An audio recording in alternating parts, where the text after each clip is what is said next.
Welcome back to part 6 in the series of how to go from single to engaged in less than 12 months without settling or lowering your standards. Today I'm going to be giving you 3 tips to help you go from single to engaged in less than 12 months. And my name is Tawana, and I was able to successfully go from single to engaged in less than 9 months.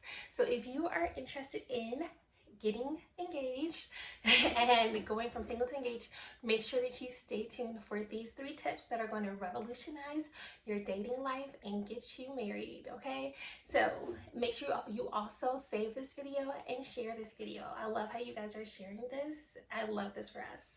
All right, so tip number 1 is that you need to make sure, if you want to go from single to engaged in less than 12 months, that you cannot be desperate. Do not be desperate. Now, I know you're like, well, Dewanda, you're saying that, we're going to go from single to engaged in less than 12 months. I need to show interest. Yes, you need to show interest, but you don't need to be desperate. So there's a difference between desperation and showing interest.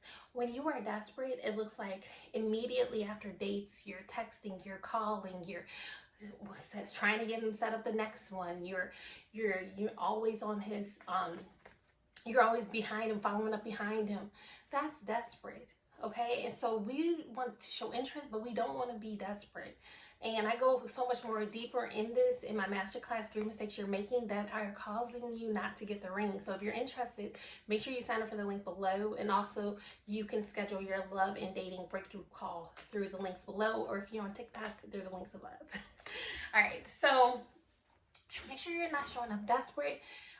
Make sure that you're not being super needy, super chasey. But yeah, you just want to let things play out. Let things play out. No desperation. And I know you may be like, is that really desperation? Or, I just want him to know I had a good time. He will know. He will know from when he's in your presence and you let him know that you had a good time. You don't need to keep, calling him 1 time, 2 times, 3 times. You didn't answer my phone. You didn't text back in 2 minutes. All of that screams desperation. So that's no desperation, all right? No shooting our shots, no desperation. Point number 2 is that you need to stop looking for perfection. And I know that you may have in your head, because of romance novels or because of you've been waiting for so long, this perfect person. Now, my husband is perfect to me. And I am so happy and thankful that we are married. However, there is no perfect man. With that being said, there's no perfect man. By my list standards, my husband was older than I would have typically went. So, if that's the case, then that would have threw him out of the loop of perfection for me. But actually, he's the perfect age and maturity for me. And so sometimes when you just keep looking for perfection, he has to be in this age range, he has to be this height, he has to be this certain shape, he has to be this, bracket or whatever you have in your head of perfection. You may be surprised at your husband may not come in that package, or maybe he's not where you would want him to be right away. You may not be attracted to his age, whatever, right away. But as you get to know him, you will be surprised at how you start to gel with him and mesh with him and click with him. But that brings me to point number 3. You have got to be willing to give men a chance. You got to be willing to give men a chance. If you're a man and you're on my video, go ahead and say amen for the brothers. Ladies, you got to be willing to give these men a chance. Just like I said in point number 2, you're looking for perfection. You're looking for this perfect Prince Charming or this perfect man. And, you want all these hundreds of ducks in a row. I'm not perfect. You're not perfect. There's no such thing as a perfect man. And so when a man comes to you and maybe, everything isn't to a T. Maybe, I know some women, they pass up men for things like, oh, his shoes look funny. I watched this show called Pop the Balloon. Y'all, any love and reality show, listen, that's my tea. So I'm going to put y'all on those too. So if you love and reality shows, Pop the Balloon on YouTube, go watch that show.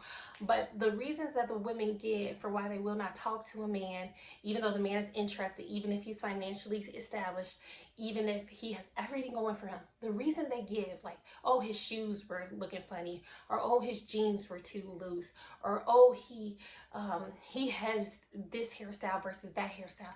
These reasons are so silly. They really are. They're so silly. When clothes can be changed, when hair over time may be lost or may be changed when you're in your later years. And so it's like when you're trying to figure out if this person is going to be for you, those superficial aspects, really, if you're a Christian and believer, to me, bring them to Jesus and say, Jesus, am I being petty about this? Am I being petty about this? You know, is this something that could be changed? Is this something the Lord could change? Is this something that, you know, my husband may change with time? Those things just do not matter. You need to look at his character.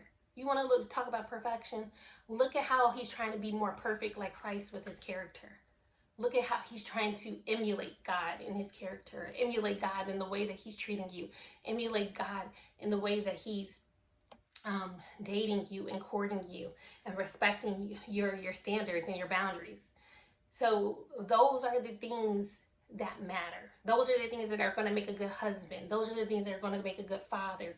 The shoes that he has on, the pants and it being baggy, him wearing glasses, him not wearing glasses, his whatever.